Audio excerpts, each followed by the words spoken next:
ನನ್ನ ಆರಾಧ್ಯ ದೈವ ಪರಮ ಪೂಜ್ಯ ಗುರುಗಳನ್ನು ಮನದಲ್ಲಿ ನೆನೆದು ಸಿದ್ಧಗಂಗಾ ಶ್ರೀಗಳ ಪಾದಾರವಿಂದಗಳಿಗೆ ಭಕ್ತಿಪೂರ್ವಕವಾಗಿ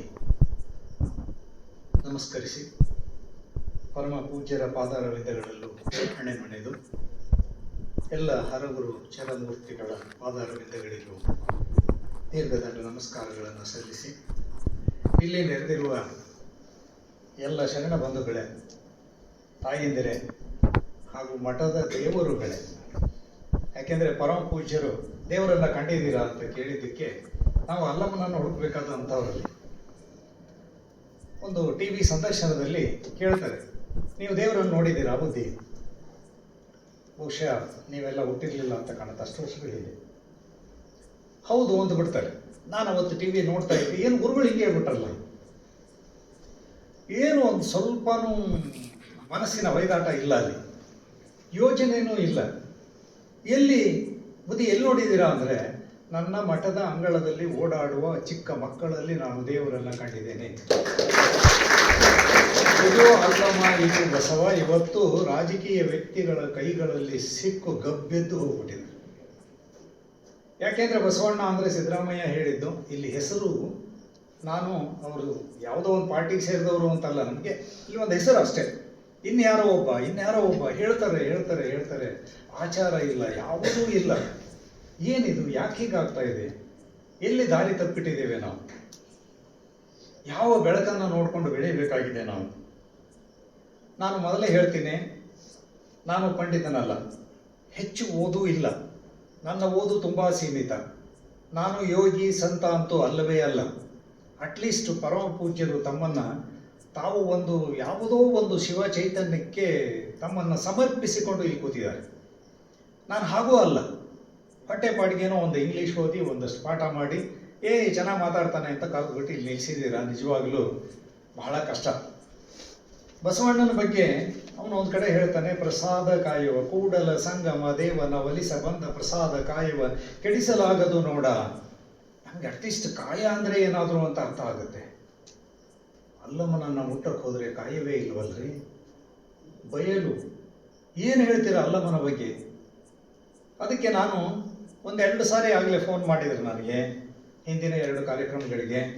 ನಾನು ಸ್ಪಷ್ಟವಾಗಿ ಹೇಳಿದೆ ನಮ್ಮ ಕೋರಂ ಬಸವರಾಜವರಿಗೆ, ಸಾರ್ ನನಗೆ ಅವ್ರ ಬಗ್ಗೆ ಹೆಚ್ಚಾಗಿ ಗೊತ್ತಿಲ್ಲ, ನಾನು ಅಲ್ಲಿ ಬಂದು ಏನು ಮಾತಾಡಲಿ ನಾನು, ಆದ್ದರಿಂದ ಅಲ್ಲಿ ಇಲ್ಲ ಬನ್ನಿ ಅಂದರು. ನಾನು ಹಾಗೆ ಬರೋಣ ಅಂದರೆ ಬೆಂಗಳೂರಿಗೆ ಹೋಗ್ಬೇಕಂತ ಪ್ರಸಂಗ ಬಂದಿದ್ದರಿಂದ ನಾನು ಬರೋಕ್ಕೆ ಆಗಿರಲಿಲ್ಲ. ದಯವಿಟ್ಟು ಕ್ಷಮೆ ಕೇಳ್ತೇನೆ ನಿಮ್ಮೆಲ್ಲರಲ್ಲಿ. ಅಲ್ಲಮ್ಮನ ಬಗ್ಗೆ ಮಾತಾಡಬೇಕು ಅಂದಾಗೂ ಅಲ್ಲೇ ಅನ್ಬೇಕು ಅಂದವನು, ಬೇಡ ಅಂದವನು, ಯಾಕೆ ಹೀಗೆ ಮಾಡ್ತಾ ಇದ್ದಾರೆ ಇವರು ಅಂದಿಗಿಂದಾರು ಅನ್ನುವ ಕಾರಣಕ್ಕೆ ನಾನು ಬಹಳ ಚಿಕ್ಕವನು ಈ ವಿಚಾರದಲ್ಲಿ, ಏನೇನೂ ಅಲ್ಲ ಅಂದ್ಕೊಂಡ್ಬಿಟ್ಟಿದ್ದೇನೆ ನಾನು. ಆದರೂ ಬಂದು ಪರಮ ಪೂಜ್ಯರನ್ನು ಒಂದು ಸಾರಿ ಕಂಡಿದ್ದೆ. ಅವರು ಹೇಳಿದರು, ನೀವು ಬರಬೇಕು ಅಂತ. ಇಲ್ಲ ಬುದ್ಧಿ, ಬರಬೇಕು ಅಂತಿದ್ದೇನೆ, ಯಾವ್ಯಾವುದೋ ಕಾರಣಕ್ಕೆ ಎಲ್ಲೇ ಹೋಗ್ಬಿಡೋದ್ರಿಂದ ಆಗ್ತಾ ಇಲ್ಲ, ಅದಕ್ಕೆ ನಿಮ್ಮ ಎದುರಿಗೆ ಬಂದು ನಿಂತಿದ್ದೇನೆ. ನಾವು ಅಲ್ಲಮ್ಮನನ್ನು ಬಹುಶಃ ಇಲ್ಲಿರೋರು ನನಗಿಂತ ಚೆನ್ನಾಗಿ ಮಾತಾಡೋರಿದ್ದಾರೆ, ಜಯಣ್ಣ ಅವರೆಲ್ಲ ಇದ್ದಾರೆ. 3 ಇವುಗಳಲ್ಲಿ ಹುಡುಕ್ತೇವೆ. ಒಂದು, ನಮಗೆ ಮೂಲಗಳು ಸಿಕ್ಕೋದು ಹರಿಹರನ ರಗಳೆ, ಅದನ್ನು ಬಿಟ್ಟರೆ ಚಾಮರಸನ ಪ್ರಭುಲಿಂಗ ಲೀಲೆ, ಅದನ್ನು ಬಿಟ್ಟರೆ ಇನ್ನೂ ಶ್ರೇಷ್ಠ ಮಟ್ಟದಲ್ಲಿ ಶೂನ್ಯ ಸಂಪಾದನೆಕಾರ. ನಾನು 2 ವಿಚಾರಗಳನ್ನು ಇಟ್ಕೊಂಡು ಬಂದಿದ್ದೇನೆ, ಒಂದು ಹರಿಹರನ ರಗಳೆ ಮತ್ತು ಚಾಮರಸನ ಪ್ರಭುಲಿಂಗ ಲೀಲೆ. ನಿಮಗೆ ಗೊತ್ತು, ಕೈಲಾಸದಲ್ಲಿ ಹರಿಹರನ ರಗಳೆ, ಶಿವನ ಒಡ್ಡೋಲಗ. ಆ ಒಡ್ಡೋಲಗದಲ್ಲಿ ಏನಾಗುತ್ತೆ ಅನ್ನೋದ್ರ ಮುಖಾಂತರ ಆ ರಗಳೆ ಪ್ರಾರಂಭ ಆಗುತ್ತೆ. ಅಲ್ಲಿ ಹೇಳ್ತಾನೆ, ಶರಣರೊಳಗೊಬ್ಬ ನಿರ್ಮಾಯನೆಂಬ ಸಂದು, ಸುರಸತಿಯರೊಳಗೊಬ್ಬಳಂ ನೋಡುತ್ತರಳು ಪಿಂದೆ, ಹರನವರ ನಿರೀಕ್ಷಿಸುತ್ತಂ ದಯಾಪರದಿಂದೆ, ನೀವೀರೂರುಂ ಹೋಗಿ ವಸುಮತಿಯೊಳಗೆ ಪುಟ್ಟಿ, ಕಾವಂಗೆ ವಶವಾಗಿ ಸಕಲ ಸುಖಮಂ ಮುಟ್ಟಿ, ಹರುಸದಿಂದಿರ್ಬರುಂ ಬರ್ಪುದೆಂದು ಸೆದಿತ್ತ. ಇದು ಹರನ ವ್ಯಸನ. ಶಿವನ ಒಡ್ಡೋಲಗ. ಯಾರೋ ಒಬ್ಬ ಗಣಾಧೀಶ ಸುರಸುಂದರಿಯನ್ನು ನೋಡ್ದ, ಅವಳು ನೋಡಿದ್ಲು. ಶಿವ ಇವರನ್ನು ವೀಕ್ಷಿಸ್ತಾ ಇದ್ದ, ನೋಡ್ತಾ ಇದ್ದ. ಅವರಿಗೆ ಅರ್ಥ ಆಯಿತು. ಶಿವನಿಗೆ ಹೇಳ್ದ, ನೀವಿಬ್ಬರು ಭೂಲೋಕಕ್ಕೆ ಹೋಗಿ ಮಾನವರಾಗಿ ಹುಟ್ಟಿ ಎಲ್ಲ ಸುಖವನ್ನು ಪಟ್ಟು ನೀವೇನು ಮಾಡಿ ಅಂದರೆ ಮತ್ತೆ ತಿರುಗಿ ಎಲ್ಲಿಗೆ ಬನ್ನಿ, ಕೈಲಾಸಕ್ಕೆ ಬನ್ನಿ. ಇದು ಹೇಳೋದು, ಹರಿಹರ ಹೇಳೋದು. ಅಂದರೆ ಅದರ ಅರ್ಥ ಏನು? ನಾವು ಓದುವ ಅಲ್ಲಮ ಏನಿದ್ದಾನಲ್ಲ, ನಾವೇನು ಇವತ್ತು ಅಲ್ಲಮನ ಬಗ್ಗೆ ಮಾತಾಡಬೇಕು ಅಂತಿದ್ದೇವೆ, ಆತ ಮಾನವ ಸಹಜ ಪ್ರವೃತ್ತಿ ಗುಣಗಳನ್ನು ಎಲ್ಲವನ್ನು ಇಟ್ಟುಕೊಂಡಿದ್ದ ಅನ್ನುವ ರೀತಿಯಲ್ಲೇ ಹರಿಹರ ಅಲ್ಲಮನನ್ನು ನಮಗೆ ತೋರಿಸ್ತಾನೆ. ಕೈಲಾಸದಲ್ಲಿ ಆತನಿಗೆ ನಿರ್ಮಾಯನೆಂಬ ಹೆಸರು, ಆದರೆ ಭುವಿಗೆ ಬಂದಾಗ ಆತ ಅಲ್ಲಮ. ಅಲ್ಲಿ ಮಾಯೆಯನ್ನು ಇಲ್ಲವೆನಿಸಿದವನು ಇಲ್ಲಿ ಮಾಯೆಯನ್ನು ಅಲ್ಲ ಎನಿಸುವ ಅಲ್ಲಯ್ಯ ಅಥವಾ ಅಲ್ಲಮ ಅಂತ ಹೇಳ್ತಾರೆ. ನಿಮಗೆ ಇದು ಕಥೆ ಅಲ್ಲ, ಚೆನ್ನಾಗಿ ನೆನಪಿಟ್ಕೊಳ್ಳಿ. ಶಿವಮೊಗ್ಗ ಹತ್ರ ಬಳ್ಳೆಗಾವಿ ಅಂತ ಇದೆ. ಆ ಬಳ್ಳೆಗಾವಿಯಲ್ಲಿ ನಾಗವಾಸಾಧಿಪತಿಯ ಮಗನಾಗಿ, ಅಂದರೆ ಮೃದಂಗ ನುಡಿಸೋರು, ನೃತ್ಯ ಕಲಿಸುವವರ ಒಬ್ಬ ಕುಲದಲ್ಲಿ ಅಲ್ಲಮ ಅವರ ಮಗುವಾಗಿ ಹುಟ್ಟುತ್ತಾನೆ. ಆಮೇಲೆ ಮೃದಂಗ ಕಲೆಯನ್ನು ತನ್ನ ಜಾಣತನದಿಂದ ಅದನ್ನು ವೃದ್ಧಿಸಿಕೊಳ್ತಾನೆ. ಅವನು ಹುಟ್ಟಿದಾಗ ಹೇಗಿದ್ದ ಅನ್ನೋದಕ್ಕೆ, ಎಷ್ಟು ಚೆನ್ನಾಗಿದ್ದ ಅನ್ನೋದಕ್ಕೆ ನಾನು ಒಂದೊಂದೇ ಇವುಗಳನ್ನು ಹೇಳ್ತಾ ಹೋಗ್ತೀನಿ. ಕಾಮಿನಿಯರ ಮನವ ನಿರ್ಕೊಳ್ಳಿಗೊಳ್ಳುವ ನೆನಪಂತೆ ಇದ್ದ. ಅಂದರೆ ಕನ್ಯೆಯರ ಮನಸ್ಸು ಅವನ ತೆಡೆಗೆ ತಿರುಗಿದ್ರೆ ಒಡೆದು ಹೋಗಬೇಕು, ಅಷ್ಟು ಚೆನ್ನಾಗಿದ್ದ ನೋಡೋದಕ್ಕೆ, ಅಷ್ಟು ಸ್ಫುರದ್ರೂಪಿಯಾಗಿದ್ದ. ಅಭಿನವ ಕಾಮದೇವನಂತೆ ಬೆಳೆದ ಅಂತ ಹರಿಹರ ಹೇಳ್ತಾನೆ. ಇತ್ತ ಏನಾಗುತ್ತೆ, ಪಾರ್ವತಿಯ ಒಂದು ತಾಮಸ ಕಳೆ ಅಂತ ಹೇಳ್ತೀವಿ. ಅವಳಿಗೆ 2 ಕಳೆಗಳು ಉಂಟು, ಸಾತ್ವಿಕ ಮತ್ತು ತಾಮಸ. ತಾಮಸ ಕಳೆಯೇ ಇಲ್ಲಿ ಏನಾಗ್ತಾಳೆ ಅಂತಂದರೆ ಕಾಮಲತೆಯಾಗಿ ಹುಟ್ಟುತ್ತಾಳೆ. ಈ ಧನದತ್ತ ಅನ್ನುವಂಥ ಒಬ್ಬ ವ್ಯಾಪಾರಸ್ಥನ ಮನೆಯಲ್ಲಿ ಹುಟ್ಟುವಂಥ ಕಾಮಲತೆ, ಅವಳು ರೂಪಿನಲ್ಲಿ ರತಿ, ಇವನು ರೂಪದಲ್ಲಿ ಕಾಮಣ್ಣ. ಅಂದರೆ ಇಬ್ಬರು ಚೆನ್ನಾಗಿದ್ರು. ಅಲ್ಲಿ ಗೊಗ್ಗೇಶ್ವರ ದೇವಾಲಯ ಇವತ್ತಿಗೂ ಅದು ಇದರಿಂದ ಇಲ್ಲಿಂದ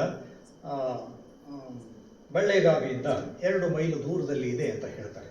ಅದು ಸುಳ್ಳಲ್ಲ, ಅಲ್ಲಿ ಇದೆ. ಸಂಶೋಧಕರು ಅದನ್ನೆಲ್ಲ ಹುಡುಕಿ ತೆಗೆದಿದ್ದಾರೆ. ಅಲ್ಲಿ ಏನಾಗುತ್ತೆ, ಹರೆಯಕ್ಕೆ ಬಂದಾಗ ಇವನು ಮದ್ದಳೆಯನ್ನು ನುಡಿಸ್ತಾ ಇರ್ತಾನೆ ಗೊಗ್ಗೇಶ್ವರ ದೇವಾಲಯದಲ್ಲಿ. ಆ ಗೊಗ್ಗೇಶ್ವರ ದೇವಾಲಯಕ್ಕೆ ಪೂಜೆಗೆ ಅಂತ ಕಾಮಲತೆ ಬರ್ತಿರ್ತಾಳೆ. ಅಲ್ಲಿ ಅವಳು ಬರ್ತಾ ಅಲ್ಲಿ ಬರುವಾಗ ಆಗಲೇ ಮದ್ದಳೆಯ ನಾದವನ್ನು ಕೇಳಿ ಸೋತು ಬಿಡ್ತಾಳೆ. ನಾದಕ್ಕೆ ಸೋತು ಅವಳು ಅಲ್ಲಮನನ್ನ ಕಂಡ ಮೇಲೆ ಅವನ ನಿಲುವು ಅಂತ ಹೇಳ್ತಾರೆ, ಅವನ ಆಕಾರ ಅಂತ ನಾವೇನು ಹೇಳ್ತೀವಲ್ಲ, ಆ ಚೆಲುವಿಗೆ ಮನಸೋತು ಹೋಗ್ಬಿಡ್ತಾಳೆ. ನಿಂದಂತೆ ನಿಂದಳಲ್ಲಮನ ನಿಲುವ ಕಂಡು.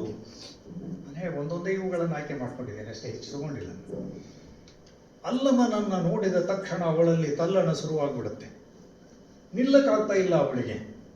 ನೋಡುತ್ತಾ ಪ್ರೇಮ ಪಾಶಕ್ಕೆ ಬಿದ್ದು ಹೋಗ್ತಾಳೆ, ತತ್ತರಿಸಿ ಹೋಗ್ತಾಳೆ ಅಂತಾನೆ ಹರಿಹರ. ಇತ್ತಾಗ ಅಲ್ಲಮನ ಸ್ಥಿತಿಯೂ ಅದೇ. ನಾನು ಹೇಳಿದೆ, ಲೋಕ ಸಹಜ ಗುಣ, ಮಾನವ ಸಹಜ ಗುಣ. ಅವನನ್ನು ಮಾನವನಂತೆಯೇ ಹರಿಹರ ಚಿತ್ರಿಸರು, ದೇವಮಾನವನಂತೆ ಅಲ್ಲ ಅವನನ್ನು. ನೀವು ನೋಡ್ಬೋದು ಇಲ್ಲಿ. ಅವಳನ್ನು ಕಂಡು ಮೃದಂಗ ಮರೆತನಷ್ಟೇ ಅಲ್ಲ, ಶಿವನನ್ನೂ ಮರೆತು ಬಿಟ್ಟ, ಗೊಗ್ಗೇಶ್ವರನನ್ನು ಮರೆತು ಬಿಟ್ಟ. ಅವನು ನುಡಿಸ್ತಾ ಇದ್ದಿದ್ದೇ ಗೊಗ್ಗೇಶ್ವರನಿಗಾಗಿ. ಅವಳನ್ನು ಕಂಡ ತಕ್ಷಣ, ಕಾಮಲತೆಯನ್ನು ಕಂಡ ತಕ್ಷಣವೇ ಅವನು ತನ್ನನ್ನೂ ಮರೆತ, ಶಿವನನ್ನೂ ಮರೆತ, ಮೃದಂಗವನ್ನು ಮರೆತ. ಅವನೂ ಮೂರ್ಛೆ ಹೋದ, ಅವಳೂ ಮೂರ್ಛೆ ಹೋದಳು. ಇದು ಹರಿಹರ ಹೇಳುವಂಥದ್ದು. ಆಮೇಲೆ ಆ ಸಖಿಯರು ಅವರನ್ನು ಎತ್ತುಕೊಂಡು ಹೋಗಿ ಒಂದು ಏಕಾಂತದ ಸ್ಥಳದಲ್ಲಿ ಬಿಟ್ಟು ಬಿಡ್ತಾರೆ. ಆ ನಂತರ ಅವರು ಎಷ್ಟು ಪ್ರೇಮಕ್ಕೆ ಒಳಗಾಗ್ತಾರೆ ಅಂದರೆ, ಹಲವು ಸಂವತ್ಸರಂ ನಿಮಿಷವಾದುದವರಿಗೆ. ಸಂವತ್ಸರಗಳು ಕಳೆದು ಹೋದಿದ್ದೇ ಗೊತ್ತಾಗಲಿಲ್ಲ, ಒಂದೊಂದು ಕ್ಷಣವಾಗಿ ಕಂಡು ಹೋಯಿತು ಅವರಿಗೆ. ಅಲ್ಲಮನಿಗೆ ಅವಳೇ ಸರ್ವಸ್ವ, ಕಾಮಲತೆಗೆ ಅಲ್ಲಮನೇ ಸರ್ವಸ್ವ. ಆದರೆ ಇದು ಎಷ್ಟರವರೆಗೆ ನಡೆಯುತ್ತೆ? ಸಾವು ಅನ್ನೋದೊಂದಿದೆ ನಮಗೆ. ಕೊನೆಗೆ ಅವಳಿಗೆ ಮಹಾಜ್ವರ ಅಂತ, ಕಾಮಲತೆ ಸತ್ತು ಹೋದ. ಇಲ್ಲಿಗೆ ಒಂದು ಭಾಗ. ಅಲ್ಲಮನಿಗೆ ಭಯಂಕರ ಒಂದು ಥರ ಏನು ಮಾಡಬೇಕು, ಅವಳು ಕೈಲಾಸಕ್ಕೆ ಹೊರಟು ಹೋಗ್ತಾಳೆ ಅಂತ ಹೇಳ್ತಾರೆ ಹರಿಹರ. ತನ್ನ ಬಂದು ಕೆಲಸ ಮುಗೀತು ಅವಳಿಗೆ. ಆ ಲಿಮಿಟೆಡ್ ವರ್ಕ್ ಅಂತ ನಾವೇನು ಹೇಳ್ತೀವಿ ಅಷ್ಟು ಮುಗಿಸ್ಕೊಂಡ್ಲು, ವಾಪಸ್ ಹೊರಟೋದ್ಲು. ಅಲ್ಲಮನಿಗೂ ಮಹಾ ಸಂಕಟ, ಬದುಕಿಯೂ ಸತ್ತಂತೆ. ಯಾಕೆ ಬದುಕಬೇಕು ಅಂತ ಅನಿಸ್ತದೆ ಅಂದರೆ, ಕಾಮಲತೆ ಇಲ್ಲದ ಬದುಕು ಶೂನ್ಯ ಅವನಿಗೆ, ಏನೇನೂ ಇಲ್ಲ. ಅದಕ್ಕೆ ಅತೀವ ದುಃಖದಲ್ಲಿ ಊರು ಹೊರಗೆ ಒಂದು ಕಣಿಗಿಲ ತೋಟ ಇದೆ. ಆ ಕಣಿಗಿಲ ತೋಟಕ್ಕೆ ಹೋಗಿ ಏನೂ ಮಾಡಲಾರದೆ ಕಾಲಿಂದ ಹಿಂಗೆ ಕೆದರ್ತಾ, ಬೆರಳಿನಿಂದ ಕೆದರ್ತಾ ನಿಂತ್ಕೊಂಡ. ಅಲ್ಲಿ ಏನೋ ಕಾಲಿಗೆ ತಗಲಿತು. ಇದೇನಿದು ಅಂತ ನೋಡಿದರೆ ಅದು ದೇಗುಲದ ಕಳಸ ಆಗಿತ್ತು. ಅವನು ಹೇಳ್ತಾನೆ, ಹರಹರ ಶಿವಜ್ಞಾನದ ಅಂಕುರಂ ತೋರ್ಪಂತೆ. ಇನ್ನೂ ವರ್ಣಿಸ್ಕೊಂಡು ಹೋಗ್ತೇನೆ. ನಾನು ಹೇಳಿದೆ ಒಂದೊಂದೇ ಲೈನ್ ತೊಗೊಂಡಿದ್ದೇನೆ ನಾನು ಕೆಲವು ಪದ್ಯಗಳಿಂದ. ಏನೋ ಅದು ಏನೋ ಶಿವ ಬೀಜದ ಅಂಕುರದಂಗೆ ಏನೋ ಹೊಸ ಬದಲಾವಣೆ ಆಗುತ್ತೇನೋ ಅಲ್ಲಮನಲ್ಲಿ ಅನ್ನೋ ಹಾಗೆ. ರಾಜನಿಗೆ ವಿಷಯ ತಿಳಿಸಿದ, ಅಲ್ಲಿ ಏನೋ ಒಂದು ದೇವಾಲಯ ಇರಬೇಕು, ಏನೋ ಕಳಸ ಕಾಣಿಸ್ತಾ ಇದೆ. ಗುದ್ಲಿ ಸಲಿಕೆ ಎಲ್ಲ ತಂದರು, ಕೆಲಸಗಾರರು ಬಂದರು, ಮಹಾರಾಜ ಇದ್ನಲ್ವೇ, ಎಲ್ಲ ಅಗದು ತೆಗೆದ್ರು. ಅಲ್ಲೊಂದು ಅದ್ಭುತವಾದ ದೇವಸ್ಥಾನ ಎಲ್ಲ ತೆಗೆದ್ರು. ಬಾಗಿಲು ಮುಚ್ಚಿದೆ, ಎಷ್ಟು ವರ್ಷಗಳಿಂದ ಮುಚ್ಚಿದೆಯೋ ಗೊತ್ತಿಲ್ಲ. ಆಮೇಲೆ ಒಳಗೆ ಹೋಗಬೇಕು, ದೇವಸ್ಥಾನದ ಒಳಗೆ ಹೋಗಬೇಕು, ಯಾರಿಗೂ ಧೈರ್ಯ ಬರ್ತಾ ಇಲ್ಲ. ಎಷ್ಟು ವರ್ಷಗಳು ಬಾಗಿಲು ಮುಚ್ಚಿದ್ದು ಹಾಗೆ ಇದೆ, ಒಳಗೇನಿದೆಯೋ ಯಾರಿಗೂ ಗೊತ್ತಿಲ್ಲ. ಎಲ್ಲರಿಗೂ ಕೌತುಕ, ನೋಡಬೇಕು ಅನ್ನುವ ಆಸೆ, ಒಳಗೆ ಹೋಗುವ ಧೈರ್ಯ ಯಾರಿಗೂ ಇಲ್ಲ. ಏನು ಮಾಡಬೇಕಾಗಾದ್ರೆ? ಯಾರಾದರೂ ಇದ್ದಾರಾ? ಮಹಾರಾಜರು ಕೇಳ್ತಾರೆ, ಯಾರಾದರೂ ಹೋಗೋದಕ್ಕೆ ಸಿದ್ಧರಿದ್ದೀರಾ? ಕಾಮಲತೆ ಇಲ್ಲದ ಬದುಕು ಸಾವು ಅಂತ ಒಪ್ಕೊಂಡಂತ ಅಲ್ಲಮ, ನನಗೇನು ಬದುಕಿದ್ರು ಅಷ್ಟೇ, ಸತ್ತರೂ ಅಷ್ಟೇ, ಸಾಯೋದಕ್ಕೆ ಸಿದ್ಧವಾಗಿಬಿಟ್ಟಿದ್ದಾನೆ ಅಲ್ಲಮ್ಮ. ಅದಕ್ಕೆ ಏನು ಮಾಡ್ತಾನೆ, ನಾನು ಹೋಗ್ತೀನಿ ಎಂದ. ಬಾಗಿಲನ್ನು ತಳ್ಳಿ ಒಳ ಹೊಕ್ಕರೆ ನೋಡ್ತಾನೆ, ಅಲ್ಲಿ ಆ ಕತ್ತಲೆ, ಕಾರಿರುಳು, ಏನೇನೂ ಕಾಣಿಸ್ತಾ ಇಲ್ಲ.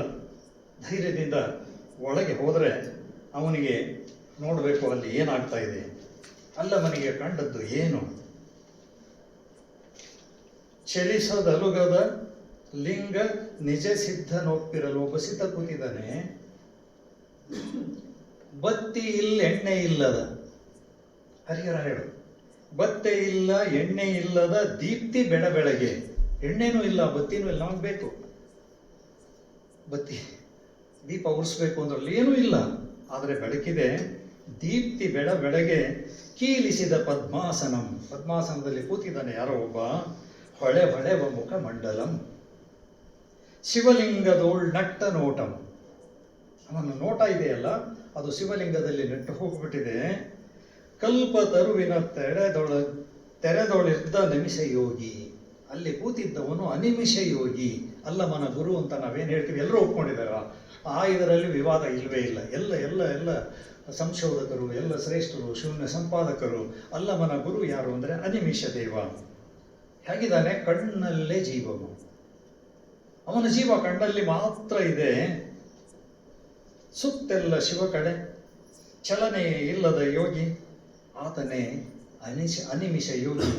ಕಣ್ಣು ಪಿಳಿಕಿಸದೇ ಇರೋದೇ ಅನಿಮಿಷ ಅಂತ ಕರೀತೀವಿ. ಕಣ್ಣು ಹಾಗೆ ನೆಟ್ಟ ನೋಟ ಹಾಗೆ ಇದೆ, ಅವನು ಕಣ್ಣನ್ನು ಪಿಳಿಕಿಸ್ತಾ ಇಲ್ಲ, ಆತನೇ ಅನಿಮಿಷ ಯೋಗಿ. ಅವನನ್ನ ಅಲ್ಲಮ ಕಾಣ್ತಾನೆ. ಕಂಡ ತಕ್ಷಣ ಆಗುವ ಬದಲಾವಣೆ ಹರಿಹರ ಹೇಳು. ಅಲ್ಲಮನಲ್ಲಿ ಬದಲಾವಣೆ ಪ್ರಾರಂಭ ಆಯಿತು. ಕಾಮಲತೆ ಇಲ್ಲದ ಬದುಕಿಲ್ಲ, ನಾನು ಸತ್ತಂತೆ ಅಂದುಕೊಂಡವನು ಕಾಮಲತೆಯ ಬದುಕನ್ನು ಕೂಡ ಸಾಯಿಸ್ಕೊಂಡು ಬಿಡ್ತಾನೆ. ಅಂದರೆ ಹೊಸ ಅಲ್ಲಮನನ್ನು ನೋಡೋದಕ್ಕೆ ಪ್ರಾರಂಭ ಮಾಡ. ಅಲ್ಲಿ ಹೇಳ್ತಾನೆ, ಅಲ್ಲಮನ ಅಂತರಂಗದಲ್ಲಿ ಶಿವನಾಮ ಮೃದಂಗ ಬಾರಿಸಲು ಶುರುವಾಯಿತು. ಇಲ್ಲಿಯವರೆಗೆ ಲೌಕಿಕವಾದಂಥ ಕಾಮದ ಮೃದಂಗ, ಪ್ರೀತಿ, ಪ್ರೇಮ, ಏನೇನು ಕಾಮಲತೆ ಅಂತ ಮೃದಂಗ ನುಡಿಸ್ತಾ ಇದ್ದ ಈತನಿಗೆ ಶಿವನಾಮದ ಮೃದಂಗ ಅಂತರಂಗದಲ್ಲಿ ಬಡಿಯೋದಕ್ಕೆ ಪ್ರಾರಂಭ ಆಯಿತು. ಅವನು ಹೇಳ್ತಾನೆ, ದೇವ ನಿರ್ಮಳ ನಿತ್ಯ ನಿರುಪಮ ಮಹಾಯೋಗಿ ನೋಟದೊಳು ಲಿಂಗಮಂ ಸೆರೆಗೈದ ಶಿವಯೋಗಿ ಕೂಟದೊಳು ಕಣ್ಣೇ ತನುವಾದ.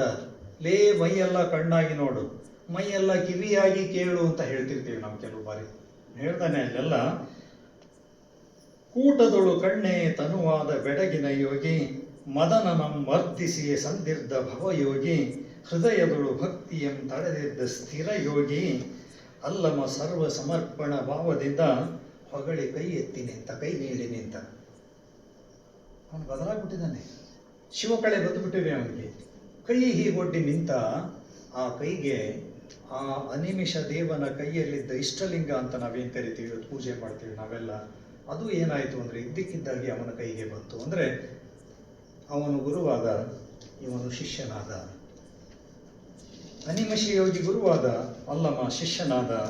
ಅಲ್ಲಿಂದ ನೋಡಿ, ಆ ಲಿಂಗ ಸ್ಪರ್ಶದಿಂದ ಅಲ್ಲಮದೊಳಗೆ ಬಹುಶಃ ದೊಡ್ಡ ಕ್ರಾಂತಿಯೇ ಆಯಿತು.